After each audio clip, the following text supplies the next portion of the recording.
भव्य राज्यस्तरीय शुद्ध संस्कृत श्लोक उच्चारण व अर्थ स्पष्टीकरण या स्पर्धेसाठी बनवित आहे। माझे नाव क्रियांश विशाल लोहार, इयत्ता 4थी, राहणार डोंबिवली। मी या स्पर्धेत द्वितीय गटातून सहभागी होत आहे। या स्पर्धेसाठी माझा विषय विद्या हा आहे।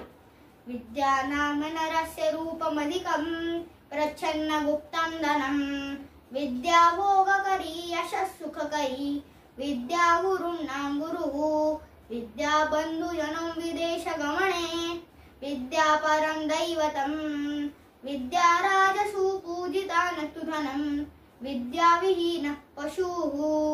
महाराज, विद्या माणसाचा सर्वोत्कृष्ट अलंकार आहे, जे गुप्तधन आहे, जे विद्याशील माणसाला रूपवान व तेजस्वी बनवते। विद्या आपल्याला गुरुजनांचाही गुरु बनवते। विद्या आपल्या देशातच नव्हे तर विदेशातही आपली कीर्ती वाढवते, आपला आधार बनते। अशी ही प्रेरणादायी विद्या आपल्याला राज्यकर्त्यांसमोर ही प्रतिष्ठा मिळवून देते। मात्र एक गोष्ट मी आवर्जून सांगेन महाराज, की विद्याहीन व्यक्ती फक्त पशु समानच असते। विद्या ददाति विनयं, विनयात् याति पात्रतां, पात्रत्वात् धनमाप्नोति, धनात् धर्मं ततः सुखं।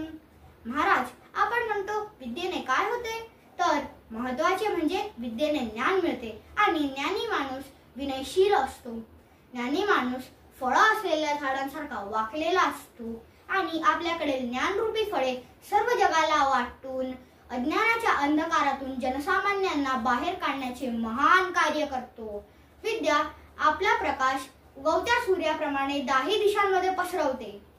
त्यामुळे ओघाओघानेच ज्ञानी माणूस कोणतेही चांगले कार्य करण्यासाठी पात्र ठरतो आणि पात्र ठरलेला माणूस विद्या, धन, सुख यांसारख्या भौतिक गोष्टींसाठी लढा देत नाही। सारांश, मला यातून हेच सूचित करायचे होते की आपला अमूल्य वेळ मोबाईल, टीव्ही यांसारख्या भौतिक गोष्टींमध्ये वाया घालू नका। अभ्यास करा, पात्र व्हा आणि आपले भवितव्य आपणच उज्ज्वल करा। बाकी सर्व विद्या तुमच्यासाठी करेलच। विद्या विनयेन शोभते। जय जय राम कृष्ण हरी, जय जय राम कृष्ण हरी, जय जय राम कृष्ण हरी, जय जय राम कृष्ण हरी।